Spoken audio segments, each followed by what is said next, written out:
Okay, guys, welcome to the flower stage. My name is Mickey. I'm this afternoon's moderator, and I'm honestly looking forward to this speech about the key role of sequencers in layer 2 scaling solutions and beyond.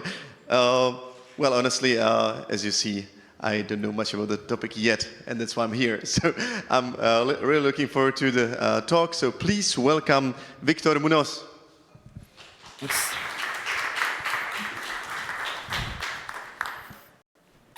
Thank you. All right.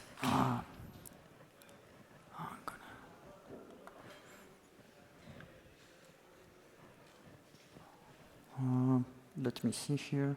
Is this thing working? There you go. All right.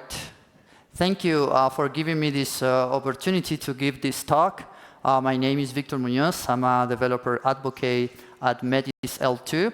And really my goal and my purpose with this talk is to invite you to think and reflect on a topic that really is going to affect us all and is getting increasingly more complex, and it's getting also increasingly more important because of reasons that we will see on this talk. So let's start by stating some facts, right? You will see, if you open social media, it's kind of crazy how you will see all of these opinions about alt L1s or L2s, if they are being used, if they are useful, and whatnot. And I really prefer to stick to the data. I have a background in physics, so I really feel more comfortable that way. And if you look at the data, you will see that L2 usage, I put adoption there, but to be more strict, it would be usage, is certainly increasing, right? So this is a plot that I took from L2bit, and it shows the total transactions per seconds of these L2s as a function of the time, right? So as you can see, the average TPS has increased significantly over the past year, I would say. And not only that, right? One of the main metrics for L2s is the total value lock. And if you look at the data for that, you will find that the increase is about 125%, more or less, right? So, of course, this makes sense if you are into Ethereum, right? Because Ethereum has a Rollup-centric roadmap, right? So it is expected that as time goes by, maybe we're now on a bull market and we just see all of this hype, maybe it's going to decrease, but on longer periods of time, we will see, it is expected to see a bigger L2 adoption, as this plot here shows. And of course, this makes sense because there is certainly an scalability improvement. There is a reduced cost, as you guys have seen with the introduction of the blobs.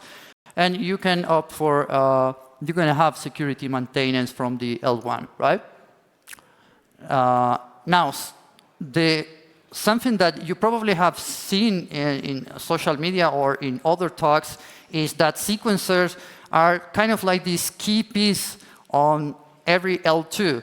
And the reason for this is because they have the job of performing transaction ordering. So when you send a transaction on an L2, really what you are doing is sending it to this piece called sequencer that has the power of include your transactions, rejected, or I mean not include that, and ordering in whatever order it wants, right? And it also takes care of the batch processing.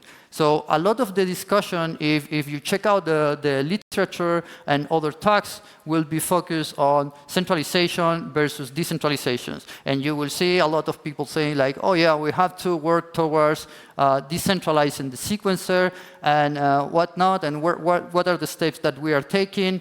But really what I want to convey on these talks are other implications that maybe we are not thinking too much at the moment, but they will have an impact, which are related to MEV.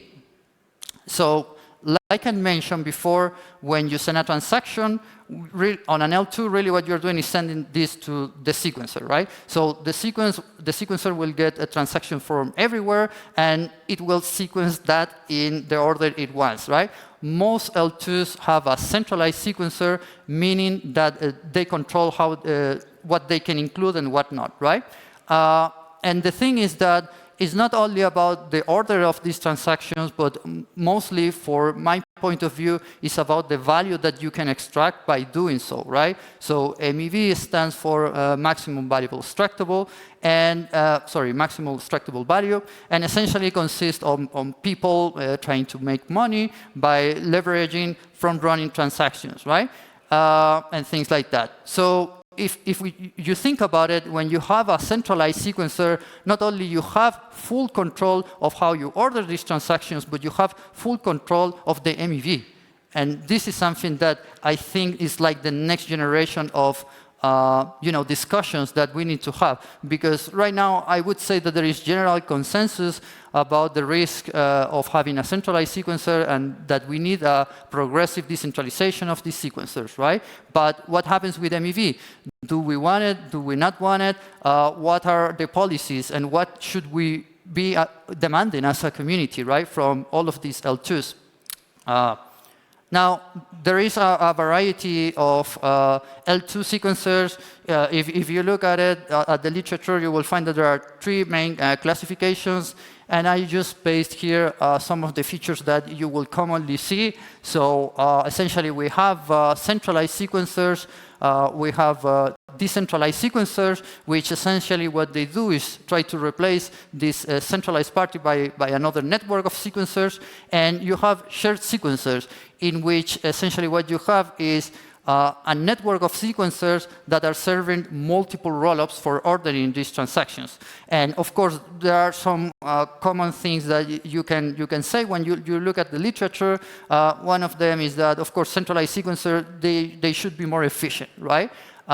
Because it's more simple, while they have a single point of failure, so there are risks associated, and of course there are trade-offs. The same happens with the centralized sequencer, which you can argue, they are less prone to single points of failure, but of course they introduce extra complexities, as we will see in these systems. And finally, for shared sequencers, you have a potential increase in throughput. That's something that I've seen on the literature, but I have not really seen any data that is showing me, okay, I'm doing this experiment with these sequencers, and I can demonstrate to you that this is more efficient. There are good arguments, though, but not numbers. Now, let's talk about each one of these types of sequencers. So first of all, the centralized sequencer, like I mentioned before, essentially you send a transaction, you have one single particle controlling what is the order of these transactions, then they send it to a rollup or the DA, and then you have the settlement. And essentially here, like I mentioned before, you will have a trade-off of security and control versus also being more efficient, right? Now, one thing that I mentioned before is that there is kind of consensus among different researchers and community that we should move towards decentralized sequencers. However, it has not been established how we should move towards the decentralization of the sequencers. And it seems that there are obviously different opinions and different directions. But again, I would say that to move this discussion forward, we really need to start thinking about what is happening with MEV, because here what's happening is essentially that you have one central party that could take most of the MEV, right? And if you're kind of lost on how does the MEV thing work, really, it's pretty simple. So imagine that you're a whale. I'm not a whale, but I can imagine that some of you might be. And you send a transaction to buy a large portion of tokens, right? So obviously you are expecting the price to go up. And the sequencer can detect this, and it could, send a transaction to purchase those tokens before you. So you will purchase those tokens, and the price will go up, and the sequencer will have also the faculty to send then a transaction to sell those tokens, essentially extracting the value out of that large transaction, right? So that's very broadly, very basically how this thing would work. And we have seen that obviously this leads to attacks to these centralized sequencers. And in the past, if you look at the data, you will find that there was a time in which one of these big L2s had like 60% of attacks in terms of like the number of transactions by trying to extract MEV. So it's really something that is something that we have to take seriously, but also something that there are ways to mitigate this. So when it comes to mitigating this risk, there are different policies that one can adopt. One of them is first come, first serve. Another one would be MEV actions, right? And you will see these different communities going into different directions. However, we should be demanding more transparency when it comes to what is your MEV policy and why. Because not necessarily MEV means something bad. Maybe in some cases you want it. That's not up to me to decide.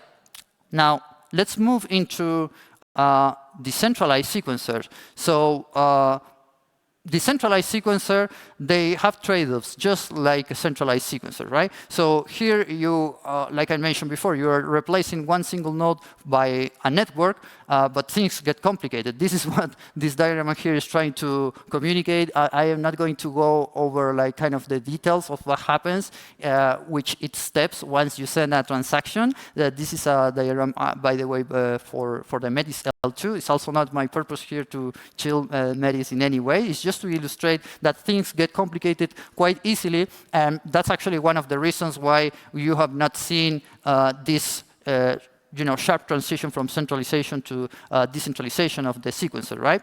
And another thing that I would like to communicate with regards to the decentralization of the sequencer is that it is also not kind of like a linear process in which, okay, you send your transaction, you have the sequencer just reordered these transactions according to some policy that nobody really knows, and then it batches the transactions, and that's it, right? It seems to be like, of course, this is, after that, the sequencer doesn't have any other role, but in between, when you look behind the hood, there are multiple things happening behind. You will have the sequencer sending this transaction to the bridge and adapter to get to the consensus. Then you will have sending some data back. Then you will have to verify, send to the L1, etc. So this is not really as simple as one can imagine from the previous diagrams that I showed to you.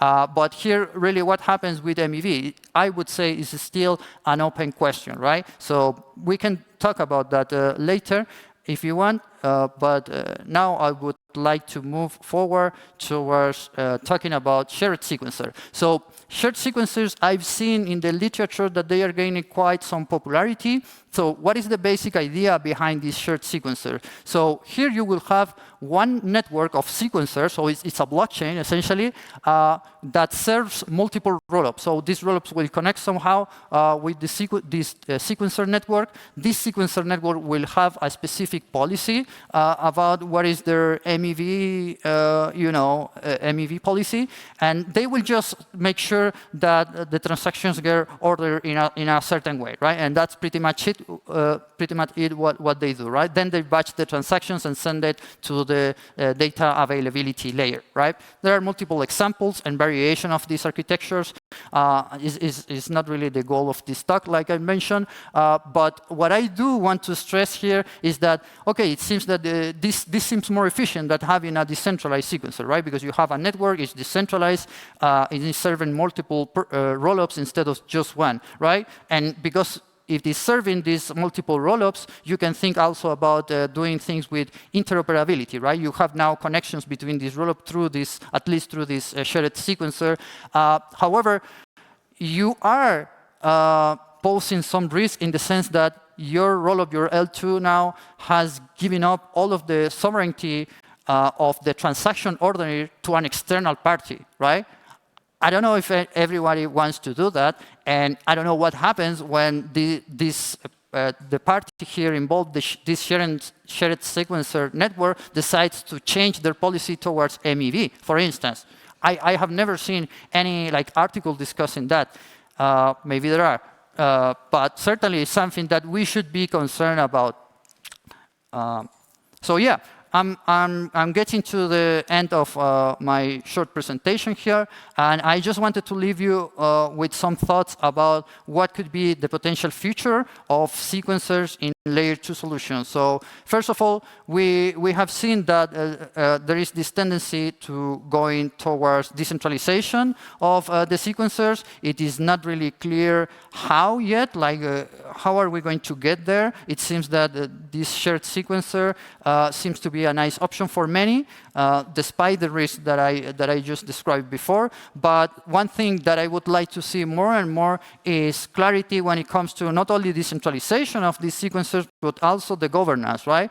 As soon as you decentralize something, you need to provide a governance framework on who is going to participate, what are going to be the requirements, who is going to be deciding this, and again, what is going to be the MEV policy behind all of this. Then we can expect to see more and more of cross-layer sequencing. So this is something that we are already seeing. And of course, this also presents other MEV opportunities, because imagine now that you want to do some arbitrage in different dexes that are in different L2s. Maybe you can leverage a cross-layer sequencer for that end, but do we really want that? Again, that's one of the questions that I wanted for us to think about. And finally, well, there are things that we still don't know how they are going to be taking place. One is the use of artificial intelligence. So of course, we have a process in which we are handling data and ordering things, and artificial intelligence is, of course, one alternative to do things more efficiently. But again, how do we want to do that? Still unclear. And when it comes to the role of CK, for instance, let's think about sequencers, decentralized sequencers that are rotating, right? So they are rotating, but you need to verify one way or another that this is taking place, right? So CK might be having a role there, and in multiple ordered components that I might not be able to predict right now, but certainly is something that is worth thinking about. And the final message that I want to convey with all of these elements is that as we progress and L2 adoption becomes, wider and wider, and we see more and more. For instance, I think that today I checked the data for L2-bit, and we have about 50 L2s, and there are like other 50 that are in review. So it's getting crazier. It's getting like a lot of these tools are coming. And what will be their policy for the sequencer? What will be their policy for the MEV? All of these factors together really are going to be given birth, what I would say is kind of like the sequencer economy, in which we really stop thinking about sequencers only in terms of, this is centralized, but we need to decentralize, but also in terms of what is the MEV landscape that we want to see. So that would be kind of all on my end. It was a little bit short, I realize now. But as a summary, what I want to convey here is obviously that sequencers are a key piece of L2s, and I hope that now you have a better idea of why this is so important, right? Because it's tied up to MEV as well. And again, here we have to ask ourselves some questions and ask to these protocols, to these L2s. Do we want like fair MEV extraction? Do we not want MEV at all? Who should be allowed to do this? Who shouldn't be allowed to do this? Probably there are nuances, and we want something in between. And then the next thing would be what is going to happen with these shared sequencers, or is something that is going to be adopted, or in the end we will have each L2 with their own decentralized network, and how do we want to deal with that? So really, I appreciate everybody of you who took the time to listen to me. If you want to talk about like other things related to the sequencers, maybe related to MEDIS itself, or maybe not related to any of that, but just want to have a beer and talk about life, I will be here until Tuesday. And I'm looking forward to connect with each of you. Thank you.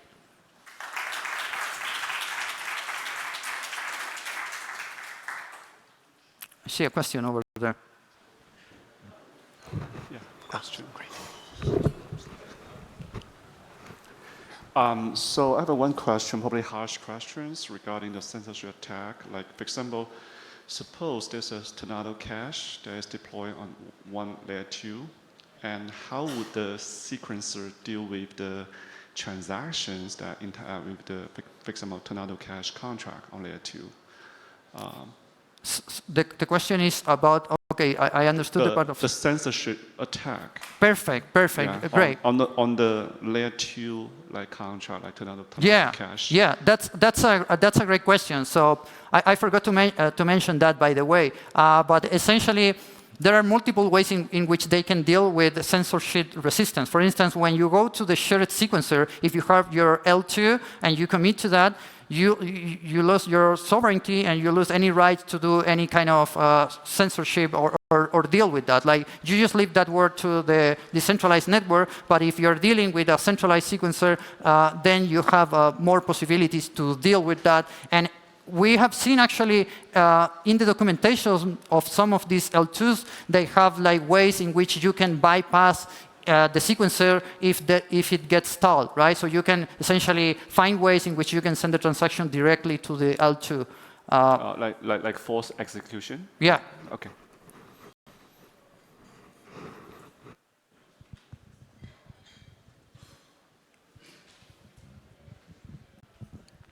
I have a quick question on L2 economics. Maybe you can share your thoughts. If you think about how like an L2 makes money, there's two ways. There's the MEV revenue and there's transaction fees. Yeah. And transaction fees, I assume that's a race to zero. So there's going to be super tiny margins left. So in that sense, MEV will be the only revenue source for this L2. And there's also like different valuation frameworks for blockchains where the new valuations are calculated based on MEV revenue, not fees. So do you think these L2s would even want to give this MEV revenue away? Are they even incentivized to adopt this shared sequencer model? That's a great question. That was actually the kind of the purpose of my talk, to have these kind of questions. And like I mentioned before, there are multiple angles here and perspectives. I'm going to be sharing mine, right? So right now, the way I see it is, if you have a centralized sequencer, I don't see like a kind of big incentives for them to move towards decentralized sequencers if they can get the MEV, right? And like you mentioned, as the transaction fees goes lower and lower, their margins become also smaller, right?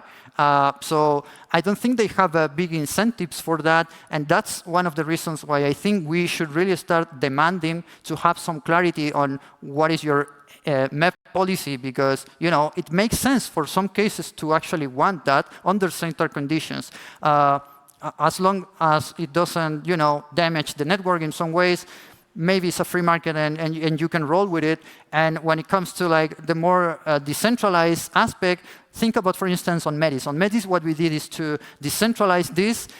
So now anyone that wants to run a sequencer can, in principle, like send a proposal, right? And if they meet the requirements, essentially they could be part of the network. And then what happens with MEV? Can they do, because they will have the option to do that.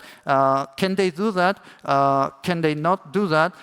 Those are the kind of policies that we should be thinking about and establishing. Actually, when it comes to like Metis, as far as I know, there is no like public, public announcement on how we want to deal with that. I personally think that it should be allowed under certain specific conditions, but I also don't want to see that we get into a phase in which we are pro-MEV or not pro-MEV, because that's really not something productive for us as a community. What I would really like to see is that we get to a point in which we have balance, right? We have balance in which, okay, we have something that it makes sense from the point of view of the network to profit a little bit from this, but also it makes sense to have all of these ground rules so that people do not see their transactions getting higher fees, or they do not see their transactions getting revoked or not being included, things like that. So balance, that would be my personal take.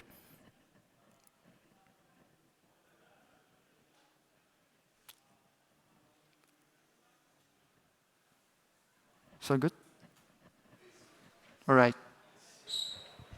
So if there are no further questions, as Victor said, he will be here till Tuesday, so you'll have plenty of time. So Exactly. thank you all. Victor Munoz. Thanks, guys.